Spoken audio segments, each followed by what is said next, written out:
Okay, everybody ready? Okay. Good afternoon. My name is Sam Rabati. I'm the special agent in charge for ATF here in Philadelphia. If I could, I would like to introduce the folks up here with me. Obviously, we have Commissioner Rich Ross, Philadelphia Police Department.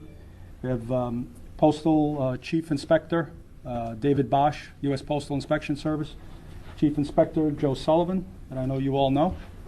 And Special Agent in charge for the FBI, Mike Harpster. What I wanted to do today, and I have these folks up here with me, is to talk about an incident that occurred earlier today. I think it's important that we get in front of you here because perhaps there's a little bit of misinformation, and we're hoping as best as we can to clear up any of that misinformation and tell you as much as we know right now and as much as we can tell you. I would caution you right from the onset, the investigation is in its infancy. And again, I'm going to try to be as open and as transparent as I can be to alleviate any concerns that are out there in the community. So earlier this morning at approximately 4 a.m., Philadelphia Police Department received a dispatch call to respond to a possible explosive incident at 1808 Pine Street here in Philadelphia. Upon their arrival, they came upon an individual who appeared to have sustained some significant injuries. Response from the Philadelphia Bomb Squad, as well as the folks from ATF, FBI, Postal Inspection Service, out to the scene to conduct a preliminary assessment of what we had at the scene. The preliminary indications are that there was what we would term as a suspected explosive device that detonated inside the house at 1808. I'm not going to get into particulars in terms of the identity or the subject himself, the victim of the explosives incident. I believe that information is circulating out there. We've gotten some calls on that, but we're not going to confirm the identity of the victim at this time. The victim was transported to Thomas Jefferson Hospital. He underwent surgery for some injuries that were sustained during the incident. As far as I know, he is in stable condition at this point.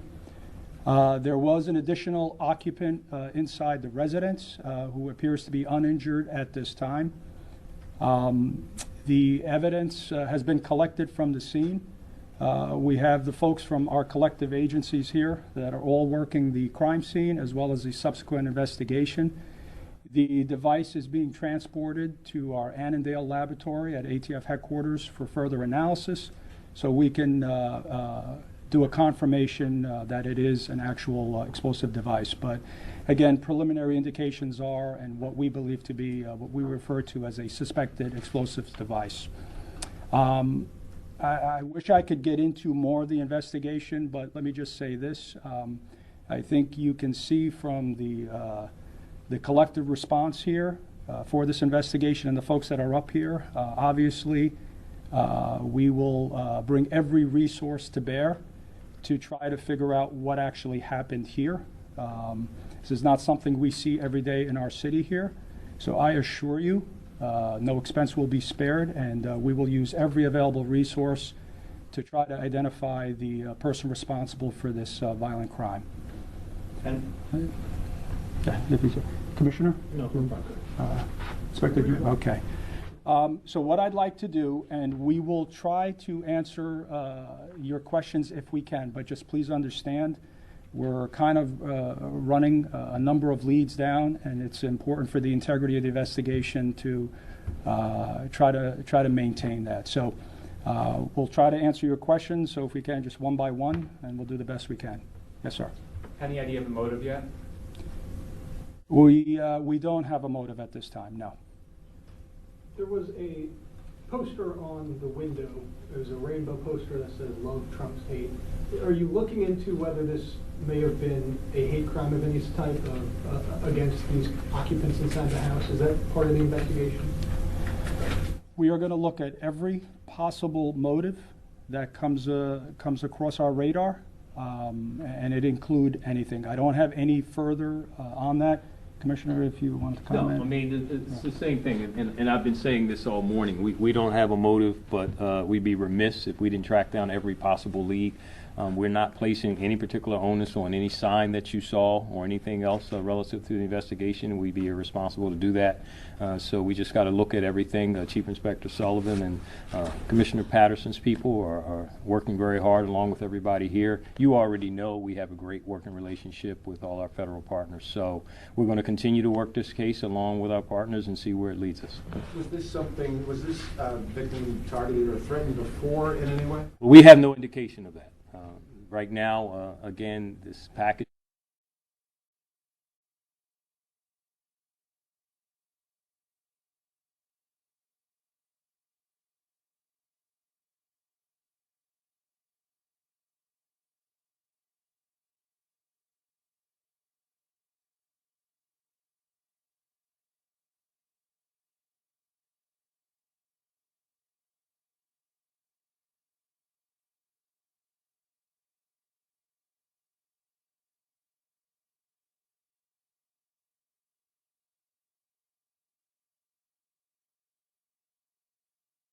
this individual, we will see where that leads us, and we'll go from there. Commissioner, can you say whether you have, or the investigators have recovered any video from the neighborhood would help perhaps lead you to a person of interest? Well, obviously, we look at video in any crime. It doesn't matter what it is. Obviously, we've been very successful in solving a large number of crimes as a result of video.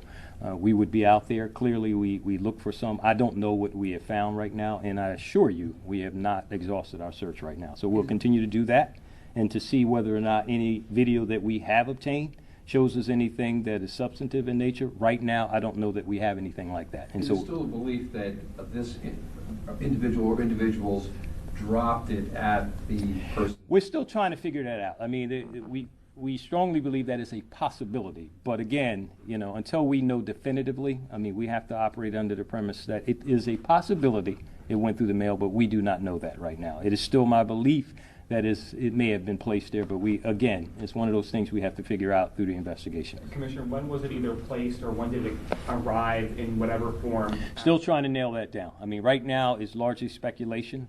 You know, if it went through the mail, it's a possibility a couple days before.